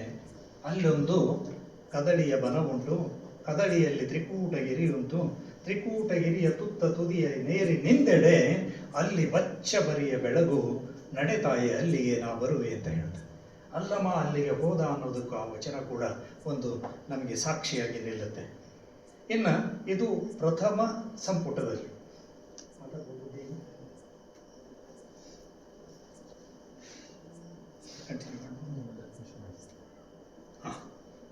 ಇನ್ನು ಎರಡನೇ ಸಂಪುಟದಲ್ಲಿ ಏನಾಗುತ್ತೆ ಅಂದರೆ, ಕರುಣಾಸಾಗರ, ಕಾರುಣ್ಯ ಮೂರ್ತಿ. ಬಹಳ ವಿಶೇಷ ಇದು. ಅಲ್ಲಮ್ಮ ತಾನೇ ಭಕ್ತರನ್ನು ಹುಡ್ಕೊಂಡು ಹೋಗೋದು ಎಲ್ಲೂ ನೋಡಿಲ್ಲ ನಾನು. ಭಕ್ತರು ಸಾಮಾನ್ಯವಾಗಿ ಹುಡ್ಕೊಂಡು ಬರ್ತಾರೆ. ಇಲ್ಲಿ ಎಂತಹ ಕಾಠಿಣ್ಯ ಇದೆ ನೋಡಿ ಅವನಲ್ಲಿ. ಎಂತಹ ಘನ ಆತ, ಎಂತಹ ಬಯಲು ಆತ, ಸೋಲೋದೇ ಇಲ್ಲ. ಏನಪ್ಪ ಇವನು ಇಷ್ಟೊಂದು ನಿರ್ದಯ ಅಂದುಕೊಳ್ಳುವಂತಹ ಸ್ಥಿತಿ ಇದೆ. ಮಾಯಿಗೆ ಸೋಲೋದಿಲ್ಲ ಅವನು. ಎರಡನೇ ಭಾಗದಲ್ಲಿ ನೋಡ್ತೀವಿ, ಇವನು ಒಬ್ಬೊಬ್ಬರನ್ನೇ ಹುಡುಕೊಂಡು ಹೋಗೋದನ್ನು ನೋಡ್ತೀವಿ. ಅದಕ್ಕೆ ಆತ ಒಬ್ಬ ತೋಟಿಗ, ಗೊಬ್ಬಯ್ಯ ಅನ್ನುವಂಥ ಒಬ್ಬ ರೈತ, ಕೃಷಿಕ. ಅವನನ್ನು ನೋಡ್ತಾನೆ. ಕೃಷಿಯೇ ಎಲ್ಲವೂ ಅಂದುಕೊಂಡಂಥವನು, ಪರಮ ಸಾಧನೆ ಅದೇನೇ ಅಂದುಕೊಂಡಂಥವನನ್ನು ಅವನು ಕಂಡು ಅವನನ್ನು ಮಾರ್ಗದರ್ಶನ ಮಾಡ್ತಾನೆ. ಅಲ್ಲೊಂದು ವಚನ ಇದೆ, ನೀವೆಲ್ಲ ಕೇಳಿರೋದು ಬಹಳಷ್ಟು ಬಾರಿ. ತನುವ ತೋಂಟವ ಮಾಡಿ ಮನವ ಗುದ್ದಲಿ ಮಾಡಿ ಅಗೆದು ಕಳೆದೆನಯ್ಯ ಭ್ರಾಂತಿನ ಬೇರ, ಒಡೆದು ಸಂಸಾರದ ಹೆಂಟೆ ಬಗೆದು ಬಿತ್ತಿದೆನಯ್ಯ ಬ್ರಹ್ಮ ಬೀಜವ, ಅಖಂಡ ಮಂಡಲವೆಂಬ ಭಾವಿ ಪವನವೇ ನಾಟಾಳ, ಸುಷುಮ್ನ ನಾಳದಿಂದ ಉದಕವ ತಿದ್ದಿ ಬಸವಗಳ ಐವರು ಹಸೆಗೆಡಿಸಿಹವೆಂದು ಸಮತೆ ಸೈರಣೆಯ ಬೇಲಿಯ ನಿಕ್ಕಿ, ಆವಾಗಲೂ ತೋಂಟದಲ್ಲಿ ಜಾಗರವಿದ್ದು ಸಸಿಯ ಸಲುಹಿದನು ಕಾಣ. ಅಂದರೆ ದೇಹವೇ ಏನು ಅಂದರೆ ತೋಟ, ಆಧ್ಯಾತ್ಮದ ಬೀಜವನ್ನು ಬಿತ್ತಿ ಸದಾ ಜಾಗೃತಿಯಿಂದ ಅದನ್ನು ಕಾಯಬೇಕು, ಆಮಿಷಗಳಿಗೆ ಕಾಮಕ್ಕೆ ಒಳಗಾಗದ ಹಾಗೆ.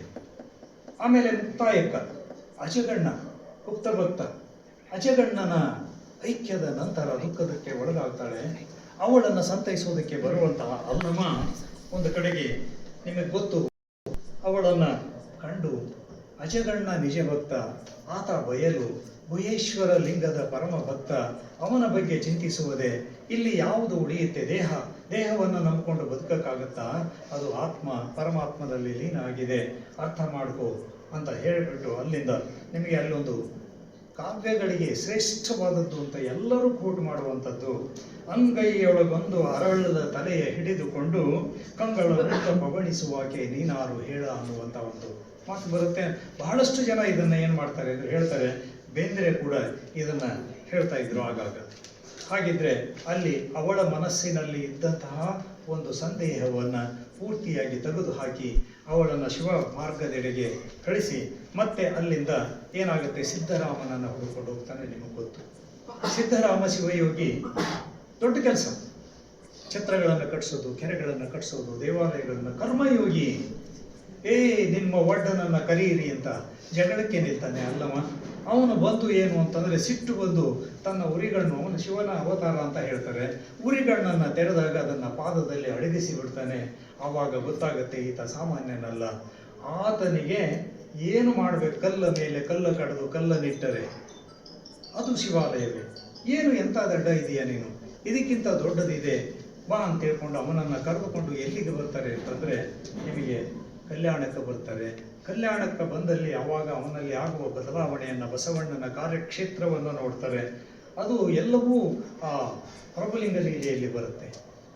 ನಂತರ ಇನ್ನೂ ಒಂದಿದೆ ಅಲ್ಲಿ, ಗೊಗ್ಗಯ್ಯ ಆದ ಮೇಲೆ ಗೋರಕ್ಷ ಅಂತ ಬರುತ್ತೆ.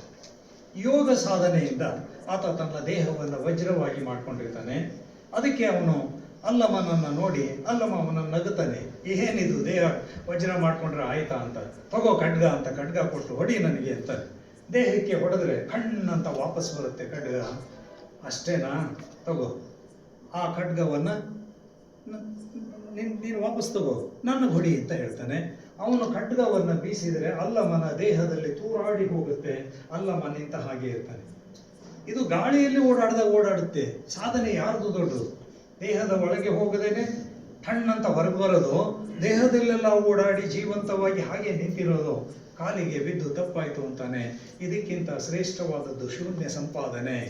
ಈ ದೇಹಕ್ಕೆ ಅಷ್ಟೊಂದು ಮಹತ್ವ ಕೊಡಬೇಡ, ಆತ್ಮದ ಕರೆಗೆ ಹೋಗಲು, ನೀನು ಸಾಮಾನ್ಯನಲ್ಲ ಅಂತ ಅವನನ್ನು ತಿದ್ದಿ ಅಲ್ಲಿಂದ ಕೊನೆಗೆ ಆತ ತನ್ನ ಕೆಲಸವನ್ನು ಅದೇ ಹೇಳೋದು.